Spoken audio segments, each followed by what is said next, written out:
in undergraduate, and I come from aerospace engineering background, and I have done 2 internships so far and have done few projects in my major.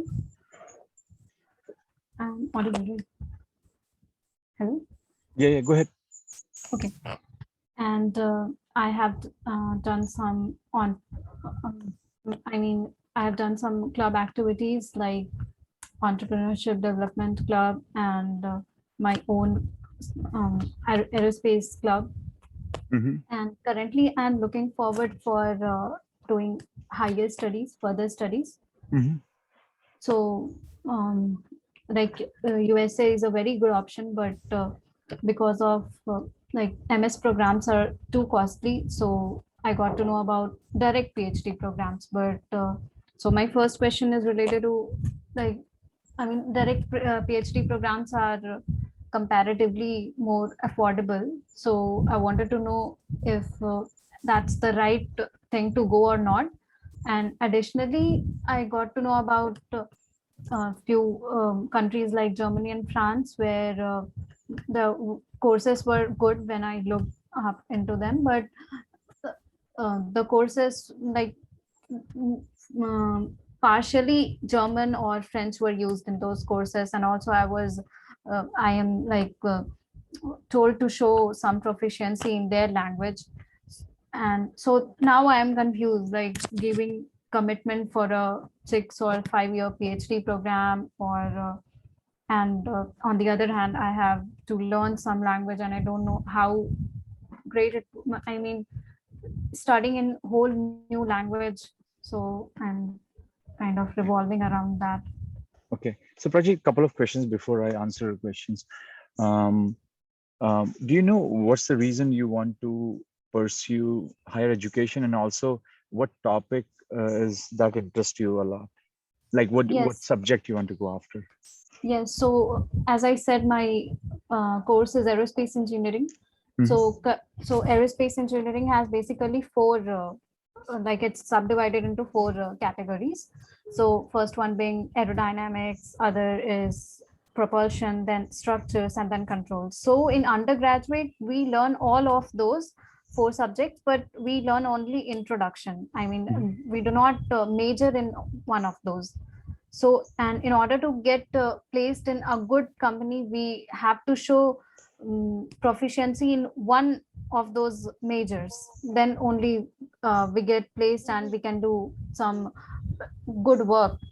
So, for that's why I'm looking for master in order to, in order to do more depth work in one of those But do you have a topic branches. in your mind, or still Yes, it's yes, very open? yes. Yeah, go ahead. Yes, currently I have aerodynamics and propulsion in my mind, Mm-hmm. because the recent internship that I did was related to aero propulsion. You can say, I Mm-hmm. mean, aerodynamics plus propulsion. So those two topics are currently in my mind. And where do you have done your internship? You said DRDO. Okay, yeah, DRDO. Okay. Is it in like Bangalore or somewhere, or No, I did for, the Hyderabad branch, okay? but it was remote, so doesn't matter that much. And you enjoyed that quite a lot. Yes, too, a lot. Uh, and so what's your idea? Is do you want to go for a master's program, or you want to ultimately you think you want to do PhD too? Well, currently I do not want to do PhD. I want to major in one of the subjects, and I want to work in real life problems, so and then I can think about further studies, and currently that's what I think. Okay. So, Prachi, let me tell you a couple of things. So, of course, as you said, I would agree with that. If you are coming for a master's program only for US, you have to pay from your pocket. Getting admission to a master's program in aerospace, and I saw your resume. It's really good, actually, to be honest. And I think for you to get into a decent university, I won't say MIT or Stanford, but to a really good university, decent one, as far as you are willing to pay from your pocket, um, should be fine. As you said, as far as you are willing to pay from your pocket. There is a risk associated also if, let's say, you decide to come and you do a good job. sometime it happens that professor um, may like what you're doing and they offer you some sort of a scholarship or something. That happens also. But as you said, there's a risk with that. I would say the chances will be very slim for sure for a master's. So that's number one. Number two, as far as Germany is concerned, or going to a Germany for a master's program, that's always a case. I mean, you can go there. I have heard about it. So I have spent my time in US. I cannot speak too much about Germany, but speaking to a lot of students because of this forum I use, I know that going to Germany, the tuition costs are not there, so it's relatively easy. But still, I think you have to pay for your food and your or your rent and everything, right? I think the bigger question here is, in my opinion, is because you mentioned that's the reason I asked you this question. What do you want to do after that? Is so ultimately, I think your idea would be you would be looking for a job in an aerospace sector, and that's where I think the problem is. Okay. And it's a big problem. It's not a small problem, and I know that from my personal experience and talking to a lot of students who have done major in aerospace. In Okay. US, if you want, I mean, yesterday I was talking to a student who is currently pursuing his aerospace from Johns Hopkins, I think. And he was asking me, because I get a lot of queries on LinkedIn saying that, hey, can I get a job in Lockheed and all that? And my answer to them is no, you cannot if you are a student. As I was a student, there is no way for me to get a job into a aerospace sector in US. And the reason is very simple, because of ITR restrictions. Right now, I'm a US citizen. I'm not an Indian citizen. So many people get confused with that. So it took me a while to be here and then to get a job in Lockheed Space and to work for this company, which is which is which exclusively give jobs to US citizens only. So you have to understand that point. And I can't tell you that how many students have spoken who have major in aerospace or who are doing and cannot get a job in aerospace sector. So what I'm trying to tell you here is, if you come to Germany, I cannot say too much about that, but in US, it's very sure that, and most likely it may be true for European countries too, because there's ITR restriction. You cannot do certain things, and because of that, you are not able to find a job in a aerospace company or a company which works for aerospace sector. So, for example, I will give you an example. So, for example, there's a Boeing there, right? Boeing makes aircraft, but doesn't mean they make everything. So they, let's say they buy a part from Rolls-Royce. And so you think, oh, maybe I can be able to work at Rolls-Royce. No, you cannot, because of restrictions. So let me tell you, after I graduate, my first job was in Rolls-Royce. And the only reason I able to get a job there, because the manager told me very sure that they cannot sponsor my work visa because of I'm a US citizen. I'm not a US citizen, I'm an Indian citizen. So I had to apply for my green card. I had to go through that process, get it on time, and then they were good enough to wait for me, and then I was able to get a job. You understand my point here? So what my question here is, as an Indian citizen, if you are looking for a job in an aerospace sector in a foreign country, it would be extremely difficult. So what happens to those students who do get their degree in aerospace? They look for job in some other sectors. Do you understand my point? Maybe Yes. some manufacturing company or somewhere where they are able to use their skill. Okay. So what I'm saying is, I'm not trying to discourage you, but it's important for you to know the reality. That's the reason I ask you what you want to do after that, right? Yeah. So I don't want you to say, hey, come here, spend your money, and then on the top of that, if you're not able to do on your own. I just want to tell you what the reality is, so that if you come, you know what the situation is and you are better prepared for that. I'm Right. also I will also say to people, like, if I am able to do it, and my degree was not in aerospace. My degree bachelor's was in mining engineering. So if I can get a job in aerospace, you can get to. It's just you have to wait for it. It's not going to happen right away. You have to wait for a long time. It took me 10 years. You probably have to do the same. Are you willing to wait for that? That's up to you. That's what I'm trying to tell you. So make sure, have a realistic um, view towards what you will be doing. If you say, hey, what about, I saw you have qualified GATE. I don't know whether it's a good score or a bad score, but I also know my friends or juniors I know, or the students I have spoken to who have done aerospace masters from IC Bangalore or IIT Bombay or somewhere. They are working in Boeing plant in Hyderabad or Bangalore. That's fine. That's fine. So you can do the same thing if that's what your passion is. That's my point. That's the other way of thinking it. Okay.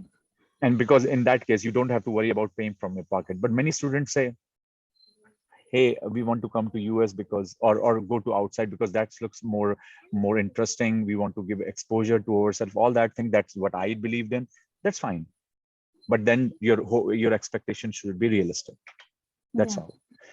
So my answer to would be is, if you are, if see, one of the things you have to understand also, and the reason I ask you that question, why you want to do what you want to do, uh, is because um, I see many students want to come to US because, or outside, because it looks glamorous. It gives them bigger exposure. They give a bigger view of life. That's very true. There is nothing wrong in that.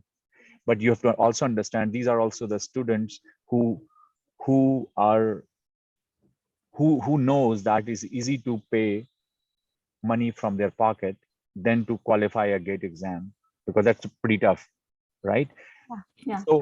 So my answer in both cases is, just make sure that, are you trying to avoid hardship or you're trying to achieve something? There's has to be balance on that.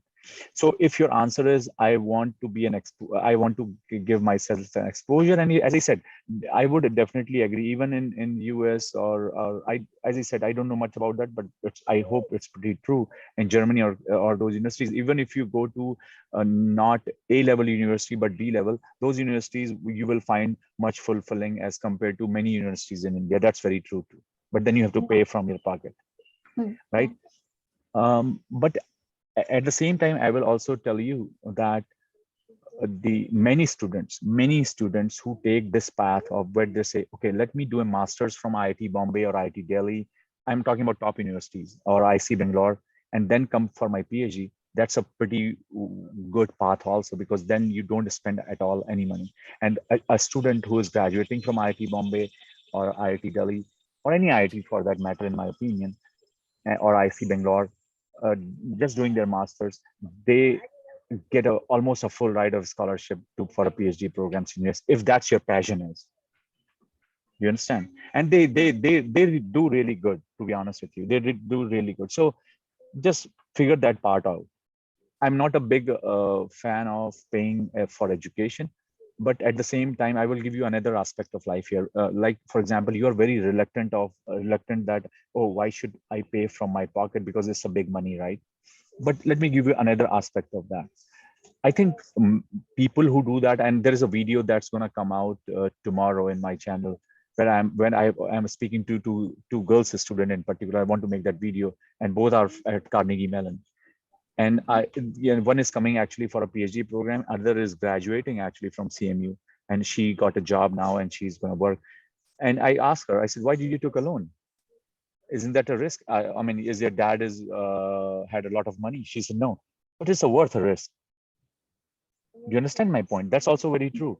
So many people say, have this thing of not taking a loan, but if you look at, I would say 99.9% master student who come to US are on loan, and everybody gets a job and they pay it. So my point here is, there is a return of investment there also. And trust me, if you do your masters from US, even if you're, and I'm not saying go to Cornell or somewhere where the tuition fees is enormous, go to a state school. I went to a state school, which is pretty cheap. You probably end up paying $30,000-$40,000 if you spend very limited, and don't don't go for parties or don't go for shopping or whatever. Try to minimize your spending. You can get a you can get away with your masters and get a good job, and probably you will willing to pay all that loan in a year. And that's what everybody does. You know what I mean? So what I'm saying is, what I'm saying, that's your risk. and that's everybody takes. And the people who take risk in that sense get the reward. So my point, my answer here is taking a loan sometime is not bad also, if you're willing to convince, because as I said to you, the return of investment is too high. And then you can, so if somebody says, oh, so what about the risk? I mean, think of if there are 60, 70,000 students comes every year, how many do really go back? I mean, this COVID did something bad to a lot of students, but this was an unusual situation. But relatively, how many students go back? Maybe 800, maybe 8,000, which is nothing. So my question here is, most of the students like me are able to stay, make their life out of it, and live a good life in many sense. And many students also, they go back, they join as a faculty. I have friends who did their PhD here. I stayed here, but they went back, they are faculty in IITs. So that's also true. You understand my point? So you can make a lot of things out of. So what I'm saying is, I have told you many paths that you can think of now, right? But as I told you, one thing that will stay true, whether you graduate as a PhD student, whether you graduate as a master student, for you to find a job in a aerospace sector would be difficult unless until you become a US citizen. That will be always be true. Okay. Yeah. So you have most of the information now. Just figure it out what path you want to choose now. Is it your passion, or do you just want to come to you? As I said, everything is fine. It's your choice, right? Yeah, Prachi. Any other questions? Yeah. No, not now. I got a lot of information, so I get to figure it out. Yeah, but as I said to you, don't. My idea of giving you information is not to discourage you. You have to understand. Many people say, "Hey, why to take a loan?" I am telling you the good and bad side of it. Most of it is good. As I said, I'm not a big proponent of that somebody has to take a loan, but because I in that regard I don't want to take a risk. But as I said, many students do it, and that's what it is. And as I said, watch that video that's gonna come out tomorrow about these two girls friend that's gonna watch. I think you will get a lot of information and probably a lot of help also that people do those sort of things. So as I said, this would be fine whatever path you choose. But as I said, the only that's not going to change is for a foreign student to get a job in aerospace. That's all. Yeah, you can get a job with some other company. Okay, but will that be related to where I can actually use what I have learned in the classroom? So that's a good question. Let me answer that question in a very good way. Um, as Modi ji says, skill set is important. I would say that's very, very true, because what you learn in school is not technology in that sense. I think most of the time you learn a skill set. So let me give you an example here. Let's say you are really good in doing fluid dynamic analysis of a aerospace of a jet system. Let's say you did a very good job in analyzing, and you know the software very well. I would say you can use that skill in automotive company. You can use that skill in any other thing. So that's what I'm trying to tell you. So if you learn a skill, if you're really good at a skill, you can apply it anywhere. So I will give you my example here. When I did my mining engineering, I really loved materials. So I applied it in then civil engineering when I moved to civil engineering program. And then when I did a PhD in mechanical, I was studying alloys. In mining engineering, we studied rocks. My point here is this, for me, is the same thing, it's material. The physics doesn't change. So I try to apply it anywhere. So what I'm saying, as far as you know the skill, you know the physics behind it, you can apply wherever you want. It is not just limited to aerospace. And that's what you will realize most of the people do. They learn something and they apply it in a different areas. The technology can be applied anywhere. So it's not like maybe you won't be able to find a job in aerospace, but you may be able to find a job in General Motors or Tesla. And we're able to use that skill. That's all I'm saying. Yeah, that will be fine too. Yeah, so that's what I'm saying is that's how you will see happens. I to be honest with you, what I did in my PhD, I don't even remember now because I totally do something different thing. And that's also true. So don't just get fixated on one thing, like this is what I like or this is what I want to do. You will realize there are many things you will enjoy in your life as you move on. Sometimes you will, as you move on with your experiences and things like that. But if you are passionate about something, the only thing I will say is for to go for higher study, you should be passionate about learning. That's all. Whatever comes in. That's all. As far as you are passionate about learning, you will find your way. That's all. Yeah, sure. Yeah. But as I said to you, that money part of it and all that, that is the risk that you have to carry on. That's on your shoulders. Yeah, So sure. just figure that out and whatever ways it. But as I said, there are many ways to approach a problem, and that's what I want to tell you. Yeah, that Mhm. helped a lot. Yeah, no problem. Any other thing, Prachi? No, thank Uh, you. Clear. Okay. Have good luck, and hopefully this conversation helped you, Prachi. But as I said, Yes. your resume is really good. I really liked it, and I think Okay. you Thank you. you did a good job there. So hopefully everything turned out to be fine, and keep in touch. Okay? Yeah, thank you. Thank you so Yeah, much. yeah, not a problem. Bye. Bye.